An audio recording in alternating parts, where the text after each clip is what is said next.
Quiero invitarle a abrir sus Biblias en 2 Corintios 5 y vamos a estar leyendo algunos versículos para poder tratar de explicar qué tipo de fe es la que nos gobierna. 2 Corintios 5, verso 1, leemos la palabra: porque sabemos que si nuestra morada terrestre, este tabernáculo, se deshiciere, tenemos de Dios un edificio, una casa no hecha de manos, eterna en los cielos. Y por esto también gemimos, deseando ser revestidos de aquella nuestra habitación celestial, pues así seremos hallados vestidos y no desnudos. Porque asimismo los que estamos en este tabernáculo gemimos con angustia, porque no quisiéramos ser desnudados, sino revestidos, para que lo mortal sea absorbido por la vida.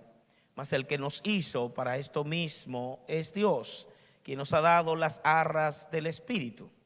Verso 6: así que vivamos confiados siempre, y sabiendo que entre tanto que estamos en el cuerpo, estamos ausentes del Señor, porque por fe andamos, no por vista. Pero confiamos, y más quisiéramos estar ausentes del cuerpo y presentes al Señor. En conclusión, por tanto, procuramos también, o ausentes o presentes, serle agradables, porque es necesario que todos nosotros comparezcamos ante el tribunal de Cristo, para que cada uno reciba según lo que haya hecho mientras estaba en el cuerpo, sea bueno o sea malo. Magistralmente el apóstol continúa aquí en el capítulo 5 exactamente un tema que viene describiendo desde el capítulo 4. En el versículo 17 del capítulo 4 encontramos el tipo de fe que debe gobernar la mente y el corazón de un hijo de Dios. La fe, hay personas que me han dicho a mí: mira, la fe no es como la gente piensa. La fe es tener el dinero en la mano para poder saber que voy a ejecutar lo que voy a hacer. Y parece ser como si la fe estuviera enclavada en un recurso fabricado por el hombre llamado dinero, que es un papel engañoso que viene impreso en un mismo lugar pero con números diferentes para robarle a las personas lo que realmente vale. Y ciertamente la gente se ha acostumbrado a un sistema financiero que fue denunciado por Cristo, por causa de que su motivación está virada hacia lo que no tiene tanto valor para ser intercambiado por lo que sí vale, que eres tú y tu familia. Y nosotros, sin quererlo, observamos esta parte. Mire el verso 17 del capítulo 4, dice: porque esta leve tribulación momentánea produce en nosotros, mire lo que produce la breve y leve tribulación, un cada vez más excelente y eterno peso de gloria. Y de hecho, la gloria es el peso de lo que representamos. Y luego dice el 18: no mirando nosotros las cosas que se ven, sino las que no se ven. Pues las cosas que se ven son ¿qué? Temporales, pero las que no se ven son eternas. Miren la contrariedad de un mundo que se enfoca: quieres un carro, quieres la bicicleta, quieres un yate, quieres, y todo el mundo: oh, yo quiero todo eso. Y entonces: Señor, dame el carro. Y entonces paro: Padre, ahora en el nombre de Jesús declaro que este carro es mío. ¿Quién te está diciendo que tu motivación tiene que ser enfocada en lo temporal, cuando ya sabes que estás destinado para lo eterno? Si lo temporal no te define, entonces ¿qué está definiendo tu corazón? Porque ciertamente nosotros tenemos fe y decimos: necesito más fe porque hay algo que quiero lograr y parece que el enemigo está interviniendo y no me está permitiendo. Y uno se quedaría como: ¿y cuál es el Dios que tú has creído? ¿Qué piensas, que el diablo tiene más poder que Dios? ¿Has preguntado si lo que tú estás pidiendo está acorde a lo que Dios desea para ti? No nos detenemos para pensar: ¿qué motivación es la que me gobierna? ¿Por qué estoy pidiendo lo que estoy pidiendo? Entonces, si yo estoy pidiendo algo, ¿le he consultado a Dios en lo que le pido? Una fe realmente basada en la realidad ve las tribulaciones como cosas temporales que deben de ocurrir, porque la tribulación tiene propósito y evidencia el fruto. Observe que esto es importante. El texto está diciendo que esta leve tribulación tiene como propósito producir un más excelente y eterno peso de gloria. Entonces por eso dice la Biblia que nosotros debemos tener sumo gozo cuando nos hallemos en diversas pruebas, porque cuando somos atribulados estamos en un proceso acelerado de cambios. Mientras más tribulación me rodea, mientras más dificultad y adversidad viene sobre mí, tengo que recordar que lo que está sufriendo y padeciendo es mi carne, no el nuevo hombre. Te puedo decir con mucha certeza que el enemigo no tiene jurisdicción contra el nuevo hombre. Él no puede tocar al nuevo hombre que Dios está formando en ti. Porque el nuevo hombre que Dios está formando en ti está garantizado en la persona de Cristo y está destinado a la eternidad. El enemigo no tiene poder ni autoridad para tocar al nuevo. Entonces, ¿a quién es que está tocando? ¿A quién toca? Al viejo.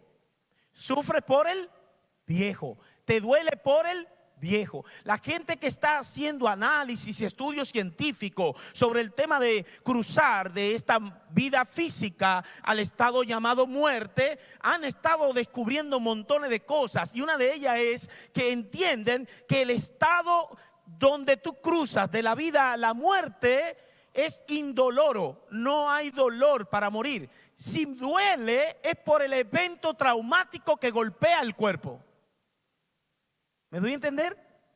Es tu alma, tu cuerpo, tu carne la que padece y siente en este estado en el que nosotros estamos. Pero todos los seres humanos saben que si nacieron es segurito que van a morir. Sin embargo, cuando mi motivación es errónea, me doy cuenta que las adversidades que van a sacar lo mejor de mí pueden convertirse en un obstáculo en cuanto a mi calidad de fe, porque mi fe está ligada al Dios que yo he concebido en mi mente. Y es interesante porque conversando con varias personas durante estas 2 semanas con este tema que he estado rumiando en mi vida, me doy cuenta que las personas tienen un concepto de Dios distinto. Yo no sé cuál es el Dios tuyo, pero aquí vamos a darnos cuenta cómo podemos tener una idea de Dios que nos está afectando hasta nuestra comunión con Él. Porque nuestro concepto erróneo de Dios, ligado a la fe en ese Dios que hemos concebido, si no es el Dios verdadero, si no es el todopoderoso, si no es aquel que es victorioso, entonces vamos a vivir y experimentar una derrota emocional y una derrota espiritual, porque el concepto del Dios que tenemos es diminuto y es completamente tergiversado. Yo no sé si usted sabía, pero tanto las tinieblas como el mundo tienen un tipo de fe. Y puede ser que nuestra fe esté caminando y operando en una de esas estructuras, y eso sería garrafalmente terrible para ti y para mí. Si nuestro acercamiento de confianza en el Dios que hemos creído es para venir un domingo a sentarnos aquí y aparentar que somos cristianos, y de verdad, sí, podemos ser cristianos en ese sentido de una religión fallida como la evangélica, pero si nosotros fuésemos hijos de Dios, no tendríamos el problema del maquillaje cosmético que nosotros nos ponemos para aparentar ser verdaderos hijos. Viviríamos entonces convencidos de que estamos en un proceso de transformación, que cada uno va a su medida de compromiso, de asimilación de la palabra, de entrega, de renuncia a las cosas pecaminosas o ilegales, y en ese sentido Dios va moldeándonos a cada uno, y cada uno va creciendo en ese orden de madurez basado en la obediencia a Dios. Así que nosotros somos maduros en la medida en que le obedecemos. Entonces, ¿cuántos hemos madurado del 1 al 10? Yo creo que estoy por el 3,5, ni he llegado al 4. ¿Cuánto has llegado tú? Porque ciertamente lo primero que tengo que saber es dónde estoy montado, es dónde estoy instalado, cuál es mi fe que me mueve, por qué yo estoy en este lugar. Fue que me equivoqué, venía de camino, vi una bulla y entré. Imagínese usted. Entonces, en ese sentido, vea cómo la fe de las tinieblas son realidad. No dice la Biblia, ¿tú crees que Dios es uno? Y eso es fe, ¿sí o no? Bien haces. Hasta los demonios creen. ¿Y qué hacen más? Y tiemblan. O sea que aún los demonios tienen fe. Ellos creen. Pero como están en una ilegalidad y destinado al fracaso eterno de su toma de decisión, porque la gente no ha entendido por qué los demonios no se arrepienten. Pero eso es sencillo, los demonios siguen teniendo fe, solo que ellos se rebelaron contra el Dios que los creó y ellos tomaron su decisión eterna antes de nosotros. De manera que cuando ellos pecaron y decidieron abandonar al Dios que lo había formado, a quien ellos de alguna forma habían visto y conocido, ellos determinaron su eternidad. Por eso ya ha sido reservado para ellos la destrucción eterna. Nosotros estamos en un proceso de reencuentro con el Dios que nos hizo. Y en ese proceso la fe es una instrumentación poderosa, pero tiene que venir del orden de Dios, no del mundo. De manera que esta fe se enfoca en objetos equivocados que traen al hombre idolatría, veneraciones y abominaciones, y la justificamos porque creemos que Dios está aprobándola. Todo el que venera una imagen está erróneamente poniendo su fe en un instrumento inútil que no tiene ni boca, ni tiene oreja, no tiene nada. Y si pongo mi fe en esto, esta es mi fe. Y yo vengo de un contexto donde mi mamá tenía todos los tipos de pañuelos de todos los colores. Usted sabe lo que significan esos pañuelos. Y ella se colocaba un pañuelo y entraba en unos procesos de trance impresionantes.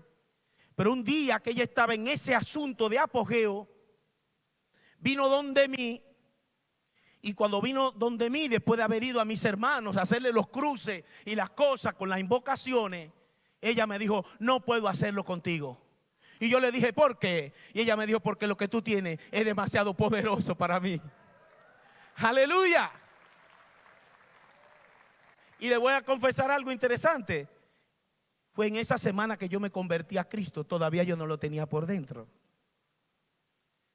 Solamente porque ya Dios se había reservado el momento en el que Él me visualizó desde antes de la fundación del mundo, viendo mi corazón determinado a decir: si tú existes, ven a mí y cámbiame. Él tenía todo amarrado alrededor de mi vida, como lo ha tenido contigo. Tú nunca has estado solo ni sola. Él te ha acompañado todos esos años para garantizar que te conviertas en el hijo y la hija que Él quiere. De manera que esta parte involucra imágenes, objetos, símbolos, conceptos que son sutiles muchas veces y sustituyen al Dios verdadero. Y ahí es que está el tema de cuántos dioses falsos nosotros estamos levantando. ¿Cuántos ídolos hay en tu vida y en los míos? Estos ídolos sutilmente hacen una transición en nuestro interior, porque lo único que hacen los ídolos es sustituir a Dios. Y yo no sé cuál es tu ídolo. Hay gente que tiene su ídolo su pareja, hasta que ponen los pies en la tierra y descubren que es un ser humano lleno de montones de cosas. Hay gente que ponen su fe en amigos, en instituciones, en conexiones políticas, que al final, solo por el hecho de estar en ese engranaje, ya está prácticamente en un envolvimiento, se puede decir, de situaciones difíciles. En ese sentido, la mente del ser humano está lista para ser arrastrada hacia algo que no es Dios, sino la mentira. Vamos a ver, mire a ver. Es que hay una situación espiritual en la tierra que hace que el ser humano ahora mismo sea vulnerable a la mentira y no a la verdad. Supongamos ahora mismo que llega una persona con una corbata y un traje bien elegante y se para en un aula de la universidad, y todos los estudiantes están ahí sentados, que están en el proceso de madurez mental, intelectual. Y entonces este gran personaje se para y dice: quiero darle la última noticia científica confirmada, comprobada, de una teoría que ahora es ciencia. Si usted combina la cabeza de una gallina con el rabito del chivo, usted dejará de tener calvicie toda su vida. Todos los calvos que están ahí van a estar felices. Porque como lo dijo él, todo el mundo dice: ¡wow! No necesita ver, no necesita que se manifieste eso, lo dijo él. Y si Él lo dijo, como decimos nosotros, yo lo creo. Y estamos en un punto tan sutil que el diablo se prepara para golpear la tierra a dimensiones que usted no ha imaginado ni imaginará, a pesar de vivir su pandemia. Déjeme decirle este secreto: lo que viene es tan grande que solo el que tenga la fe en el Cristo vivo se podrá mantener en pie. ¿Me está escuchando lo que le estoy diciendo? El que tenga oídos para oír. El tema consiste en que de repente yo no estoy concibiendo lo que acontece en la tierra, porque yo tengo una reconfiguración que va avanzando en mi interior y no me hace entender los códigos de la tierra, porque los códigos míos y de los hijos de Dios son códigos divinos. Vea primera de Juan 4, del 5 al 7, dice: ellos son del mundo, por eso hablan del mundo y el mundo los oye. Y nosotros somos de Dios. El que conoce a Dios nos oye. Así que el que conoce a Dios aquí nos está oyendo. El que no es de Dios no nos oye. En esto conocemos el espíritu de verdad y el espíritu de error. Ahora vamos a ver la definición de la fe según el mundo. Oye, esta definición interesante. Y todos van a levantar la mano y decir amén, porque es una definición tan linda. Vamos a ver esta definición. Implica la creencia o confianza ciega, sin dudar, sin requerir pruebas, demostraciones o comprobaciones. ¡Wow! ¡Qué definición tan exacta! Una creencia o confianza ciega. ¡Wow! ¡Qué poderosa fe! Solo que la fe de un hijo de Dios no es ciega. Va más allá de la vista física, pero no es ciega. Esta fe ciega es la que le dije ahorita, que todo el mundo ya está preparado para creer toda la mentira. Por eso todo el mundo estaba, no se me peguen. Y todo el mundo, 35, de todo. Yo no, pero así, ya yo estoy comprado con sangre y estoy destinado a lo eterno. Lo temporal no me define. El mundo no me puede engañar y llevarme al miedo. El miedo no me gobierna, me gobierna el amor de Dios. Por lo tanto, yo voy a operar por encima de lo que está viviendo la tierra, porque yo no soy de este mundo, yo pertenezco a Cristo. Entonces, si yo soy de Dios, yo no puedo oír la basura de las noticias. No la escuche, porque si la escucha, serás engañado. Tiene que operar en el Espíritu.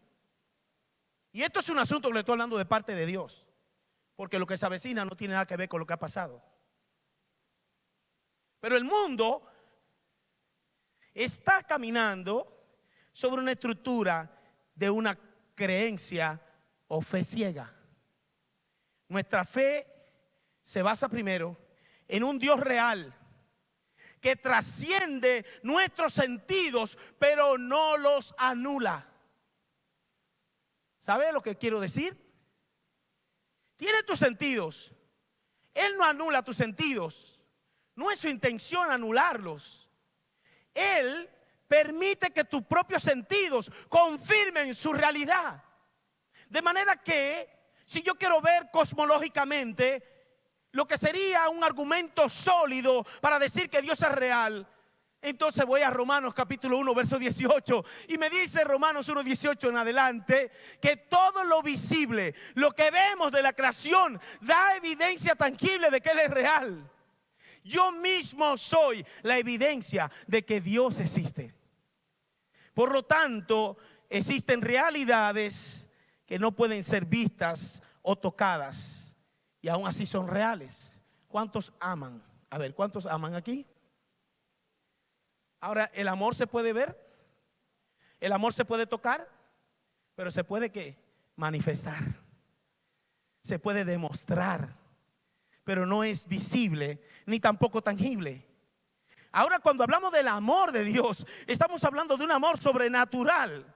Si vamos a definir la fe desde una perspectiva bíblica, observe ahora la diferencia entre una creencia errónea de una fe ciega que crea todo lo, pero te voy a decir algo, crea todo lo malo y todo lo perverso, pero no acepta creer en el Dios vivo. ¿Qué contrariedad? Le vas a hablar del amor de Dios y te dicen, no, espérate, no me lo de eso es un engaño. Pero si tú le cuentas cualquier fantasía, te dice, de verdad, ¿dónde encontraste esa información? Yo la necesito.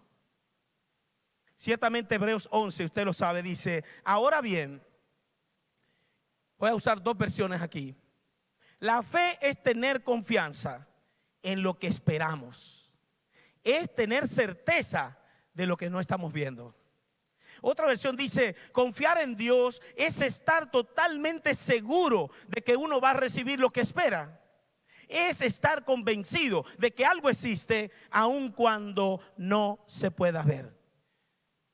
En la Reina Valera 60 usted se lo sabe, la certeza de lo que se espera y la convicción de lo que no se ve. Pero esta fe no es una fe humana, es una fe sobrenatural. Así que existen dos tipos de fe. Esta fe ciega es contraria a una fe que ve el poder de Dios manifestando milagros, realizando hazañas, transformando vidas. Hay evidencia tangible del poder de Dios. Por lo tanto, mi fe no es ciega, mi fe está garantizada porque está depositada en un Dios que se hace visible en todos los escenarios de la vida. Y cada día el primero que recibe su impacto soy yo como un hijo suyo. Así que el apóstol Pablo define una fe muy diferente. Primera de Corintios 2, versículo 4 al 5. Y dice Pablo, para que usted vea qué tipo de fe es esta. Y ni mi palabra ni mi predicación fue con palabras persuasivas de humana sabiduría, sino con demostración del Espíritu y de poder, para que vuestra fe no esté fundada en la sabiduría de los hombres, sino en el poder de Dios. No me avergüenzo del Evangelio. ¿Quién se avergüenza del Evangelio? ¿Cuántos se avergüenza del Evangelio? No me avergüenzo del Evangelio porque es poder de Dios. ¿Para qué? Para todo aquel que cree, no que crea. No, porque yo tengo ya unos años en el Evangelio. ¿Y cómo así? Sí, cuando yo estaba en la adolescencia, joven o niño, yo recibí a Cristo. Ajá, sí. ¿Y por qué tú no manifiestas compromiso con la obra? ¿Por qué tú no estás en un compromiso de crecimiento personal en la fe? ¿Por qué solamente asistes los domingos o los miércoles al culto? No, lo que pasa es que tengo muchos compromisos y ya realmente no tengo mucho tiempo para ese tipo de actividad valiosa, pero que no me está dando la oportunidad porque es que estoy sobrecargado. Tengo una agenda que, si tú te imaginaras, mi agenda es tan grande que yo no tengo tiempo ni siquiera para ir al colmado. Cuando salgo es porque voy a hacer algo particular de toda mi agenda personal que me gobierna. Entonces, ¿dónde está el Dios que tú creíste? El Dios que creíste no tiene que ver con todos los asuntos que te están arrastrando. Tu 24/7 que tú tienes es igual a la que tenemos todos. Si yo no tengo a Dios en el centro que me motiva a hacer todo lo que tengo que hacer, si Él no es el que tiene la preeminencia en mi vida, entonces, ¿qué es lo que me está gobernando? Ok, mire al que está a su lado y dígale, ¿qué te gobierna? Porque uno no sabe, ¿verdad? A veces uno puede aprender. Existe una fe, entonces hemos dicho, natural y una fe sobrenatural que es impartida por Dios por medio de Jesucristo. Si yo no tengo a Cristo, si yo hice una profesión de fe vacía sin creerle a Él, no hay ningún resultado de salvación. Y muchos de nosotros hemos venido, ahora sí entendí, porque antes yo entendí una cosa y estaba errado. Yo sentía la religión, yo estaba muy conectado y yo hacía todas las cosas que la religión me decía. De verdad que era algo emocionante sentir los pelitos como se le levantaban a uno. Pero ahora yo hice una profesión por Cristo. Sí, pero si tú no aceptaste al Cristo resucitado, al Cristo vivo que está entronado, ¿cuál Cristo fue que recibiste? Si no hay una transformación en tu vida para ver a Dios en el centro de todas tus motivaciones, ¿qué tipo de fe es la que te está gobernando? En ese sentido, la evidencia de que tenemos a Dios está ligada al fruto del Espíritu. Y como decimos que si está ligada al fruto del Espíritu, la pregunta es, ¿qué estoy manifestando en mi vida? Mi fe no solo está ligada a Dios que he concebido, mi fe está ligada a la manifestación del fruto del Espíritu. Porque esta fe es una fe que viene como sustancia contenida de parte de Dios a ser impartida en los que han creído verdaderamente.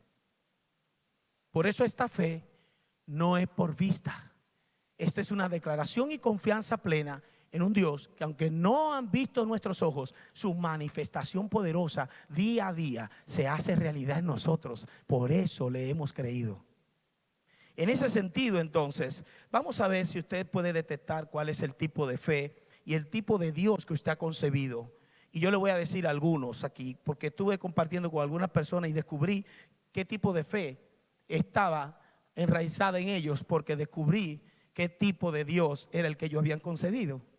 Así que hay personas que tienen a Dios como el Dios castigador, el primer tipo de Dios falso que usted puede tener. Y casi siempre eso pasa cuando tenemos una paternidad lastimada de un padre ausente, un padre violento.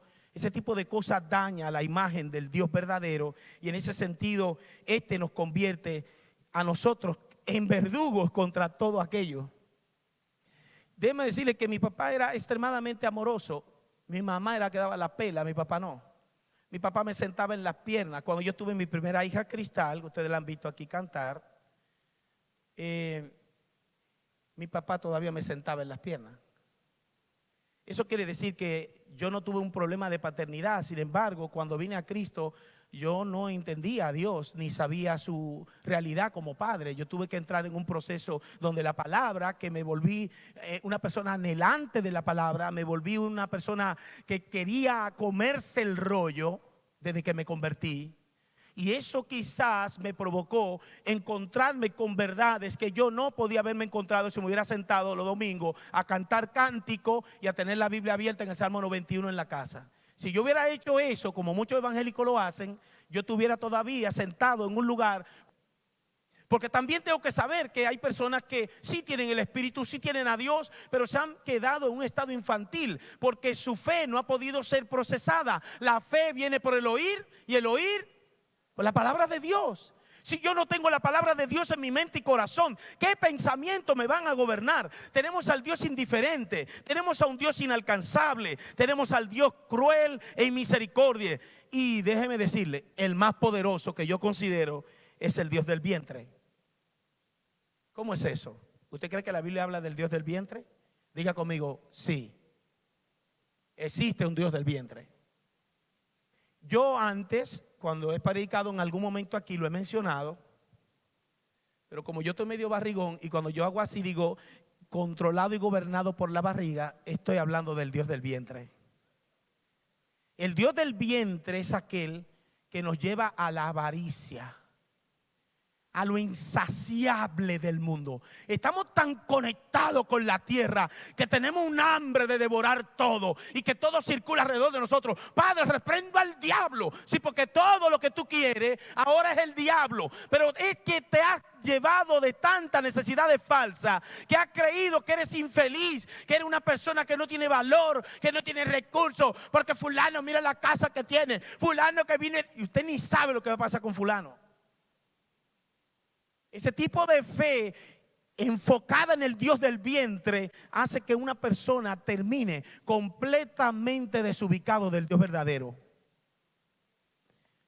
Mi amado hermano, mi amada hermana en Cristo, si no revisamos el Dios que hemos concebido para detectar si es falso y anularlo, nos vamos a quedar en un estado que no es bueno para lo que acontece. Si te reconoce que de repente ha estado en un estado de ingratitud o un estado de dolor, sentir que Dios no te responde, sentir que las cosas no te salen bien, pero tú tienes el deseo, Padre, y ahora, y yo ruego, y declaro, y reprendo, y ato, y desato, y uno hace de todo, Evangélicos somos poderosos. Y yo reprendo al Dios de la sopa. Y estamos eso haciendo de todo, ¿no? Si la sopa salió mal, hay que reprender ese demonio. Y podemos estar en un estado donde todo es malo y al final no descubrir que es que estamos equivocados. Vamos a ver lo que dice la Biblia en Filipenses 3:19. Lo pueden poner en pantalla, está ahí mismo, en la misma presentación.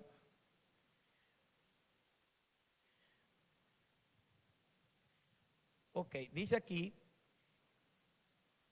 el fin de los cuales será perdición, cuyo Dios es el vientre y cuya gloria es su vergüenza, que solo piensan en, miren que se define. ¿Usted ve? Solo piensa en, automáticamente yo tengo que reencontrarme, como hice yo ahora que me ubiqué porque estaba gritando.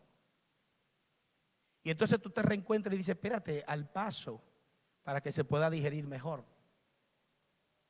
Y observamos que una persona que solo piensa en lo terrenal probablemente va a estar siendo gobernado por un Dios erróneo, porque Dios no te invitó a enfocarte en lo terrenal, sino en poner la mira en las cosas de arriba y no en las de la tierra.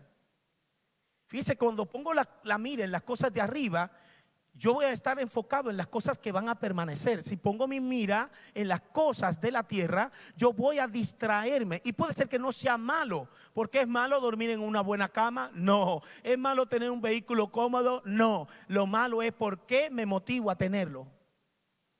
Si la motivación es apartarme del Dios verdadero y no reconocer que Él ha sido mi proveedor, entonces no le estoy dando la gloria en lo que yo he obtenido. Y en ese sentido, esto no evidencia la fe sobrenatural y probablemente esto no será bueno. La falta de fe, la poca fe y la fe plena son tres maneras reales en las que el ser humano vive. La falta de fe nos atrapa en medio de las circunstancias porque nos lleva a una angustia y desesperación que nos sentimos que no hay nada en donde aferrarnos. La falta de fe es una pérdida total del norte en cuanto a los asuntos de confiar en alguien. Y hay gente que vive así, que tiene sospecha de todo el mundo, porque cuando tú no tienes fe tampoco llegas a tener confianza y pierdes tu confianza en todo. Ahora, la poca fe, que es muy común en nosotros, los hijos de Dios, esa poca fe puede ser un obstáculo para alcanzar los propósitos por los cuales Dios nos ha introducido. Así que si yo tengo poca fe, mi poca fe no va a sentirse con la confianza correcta para saber que Dios siempre será fiel en proveer a mi vida. Ok, puedo decirte lo siguiente: Dios es fiel. ¿Cuánto creen eso? La Biblia dice que aunque seamos infieles, Él permanece fiel. Entonces, si yo no he recibido algo, tengo que revisar por qué. Porque Dios es fiel. Ahora la Biblia dice, si pedimos conforme a su voluntad, Él nos oye. Entonces digo, ajá, sí, así mismo es. Si yo estoy pidiendo de acuerdo a mi carne, de acuerdo a mi condición humana caída, yo no voy a recibir tal cosa, porque si Dios me ama va a decir, mi hijo, eso no te lo puedo dar, si te lo doy te vas a perder. Así que yo te preservo, yo te guardo hasta de ti mismo. Es más, nosotros no sabemos ni siquiera orar como conviene, no sabemos pedirle a Dios como conviene. El Espíritu Santo nos ayuda a que esta verdadera necesidad sea traducida y reinterpretada en el camino, si lo podemos ver así, para que sea interpretada por Dios de manera correcta. Nuestras motivaciones muchas veces no pueden dar el sentido correcto porque están ligadas al concepto de Dios que hemos tenido. Así que una persona me decía, yo tengo a Dios, pero Dios es muy fuerte, muy duro. Y yo estuve predicando el domingo pasado y prediqué la palabra. Pero cuando yo estoy molesto, yo le digo a Dios, espérate, conmigo hoy no vamos a hablar. Oiga esto. Hoy no quiero hablar nada contigo. Me lo está diciendo a sí mismo, con todo el gesto de cómo le hace a Dios. Un momento, hoy no voy a hablar contigo. Si tú quieres hablar conmigo, hoy yo no estoy en eso. Oiga que Dios tiene. Pero predicó el domingo con un látigo en la mano, porque el Dios de él es un castigador. Yo no sé cuál es el Dios que está gobernando tu vida. Yo no sé cuál es el Dios que tú has creído. Pero si el Dios que tú creíste no es el Dios verdadero, tu corazón engañado, tu corazón que está desviado, provocará de todo en tu vida, porque tu interior debe de estar llenado del poder de Dios por medio de quien te habita, que se llama el Espíritu Santo. Si el Espíritu Santo está en ti, lo que te gobernará no será la raíz de amargura, el resentimiento, el odio, el rechazo, la indiferencia, que es el nivel más alto después del odio. No vas a tener nada de eso, porque todo lo que está en esencia en tu vida ahora está siendo gobernado por el poder del Espíritu. Por lo tanto, si el Espíritu me gobierna, lo primero que va a marcar lo que yo hago en mi vida es el amor. Todo tiene sentido cuando opero en el amor, y este amor no es humano, es un amor divino impartido por Dios como evidencia de que tenemos el Espíritu por dentro. Entonces, si una persona no manifiesta ese amor sobrenatural, no puedo perdonarlo. Es malo, culpable, me hizo daño y no lo perdono. Porque la gente no sabe que si no perdona, tampoco Dios lo va a perdonar a él. Y hay gente que están cantando, y cuando Cristo venga, pero tiene cosas contra su hermano, contra su esposo, contra su esposa, contra su hijo, contra su padre. Y no lo quiere, porque no lo voy a perdonar. ¿Y por qué no? Porque me hizo daño y yo no lo voy a pasar por alto. Oye, ¿y qué hizo Cristo por ti? ¿No éramos culpables? Y sin embargo su gracia nos alcanzó. De manera que la plena fe va en aumento a medida que somos controlados por el Espíritu. ¿En quién está puesta nuestra fe? Mateo 17 dice, Jesús le dijo, porque ustedes no confían en Dios. Les aseguro que si tuvieran una confianza, una fe tan pequeña como un grano de mostaza, podrían ordenarle a esta montaña que se moviera de su lugar y los obedecería. Nada sería imposible para ustedes. Entonces, si esta es la realidad, Pablo retoma este tema. Y no importa lo que ocurra en tu cuerpo, el nuevo hombre resurgirá poderosamente. No importa lo que vaya a pasar, nuestro destino eterno está garantizado en Cristo. Por lo tanto, lo que voy a vivir en la tierra, lo que trasciende a mi mente, voluntad, emociones, corazón, lo voy a sujetar al propósito de Dios. Así que mi fe, mi verdadera fe, tiene que estar enfocada en que el Cristo de la gloria que me ha salvado, perdonado y libertado, me tiene preparado un lugar para yo morar junto con Él. Y esto tiene que ver con eternidad, no con temporalidad. Entonces me enfocaré a decir, déjame revisar mi agenda personal, déjame revisar lo que me está gobernando en este tiempo, en esta semana. Déjame volver a reencauzar y a decirle a Dios perdón, porque yo te he sustituido por un concepto erróneo y no he estado creyéndote correctamente. Por fe, pero ¿cuál fe? Mas el que nos hizo para esto es Dios, quien nos ha dado las arras del Espíritu. Es el verso 5 del capítulo 5 de Segunda de Corintios. En Dios está puesta mi esperanza. ¿Quiénes tienen su esperanza puesta en el Dios verdadero? Tu esperanza está en Él. Es el momento, porque el Dios que has creído es un Dios de todo lo posible. Y eso es lo más glorioso. El Dios que yo he creído no es un Dios que se limita a las cosas, es un Dios que todo lo puede. Y yo puedo entonces decirle al Señor, mi vida está garantizada en ti. Yo tengo confianza en ti, porque si yo pido cualquier cosa de acuerdo a tu voluntad, siempre me oirás y me darás todo aquello que me has capacitado para recibirlo. ¿Cuántos quieren ser millonarios? Y esa dice está buena. Levante la mano a los que quieren ser millonarios. Vamos a ser honestos, ¿no? Porque esto es parte de liberación para liberarnos de todo. Queremos ser millonarios, pero si nuestro carácter no está acorde y maduro para poder manejarlo y darle la gloria a Cristo, lo mejor es que nos quedemos en miseria. Y la Biblia nos dice que es mejor tener un pan en la mesa que tener un gran manjar y tener discordia aún entre los mismos que estamos dentro de la casa. Porque Dios está virando las cosas y nos está diciendo: ¿quién es lo valioso? Tú eres lo valioso. Tú eres la persona amada de Dios. Tú eres lo que le importa a Él. Es por eso que Cristo vino, porque tú vales demasiado para Dios. Por lo tanto, las cosas solo son adornos de tu vida. Por eso la Biblia dice que debemos de estar contentos. Diga conmigo: contento con todo lo que tenemos o no tenemos. Porque cuando estamos contentos, entonces la gratitud viene como un milagro a nuestra vida y nos da la paz sobrenatural. Entonces, cuando yo estoy contento con lo que tengo, digo: Señor, yo no merezco nada y tú me has dado una familia. Yo no merezco nada y me diste una bicicleta. Qué bueno para bajar la barriga. Todo lo que Dios hace con nosotros es bueno. ¿Cuánto creen eso? Entonces tú eres un regalo de Dios para el mundo. Por favor, mírate, tú eres un regalo de Dios para el mundo.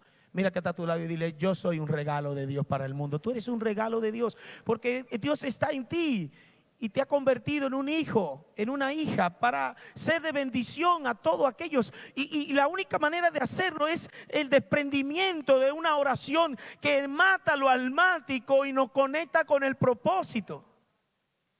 Es el desprendimiento, porque si no sabemos pedir, Él me va a ayudar. Entonces, Padre, en el nombre de Jesús, toda mi carnalidad sea echada en donde tú quieras. Pero yo necesito que mi oración se convierta en una oración de un hijo que te ama, que confía en ti y que está agradecido. Porque si eso es lo que me va a gobernar, entonces he creído en el Dios vivo, correcto, el único y sabio Dios. En ese sentido terminamos diciendo lo correcto.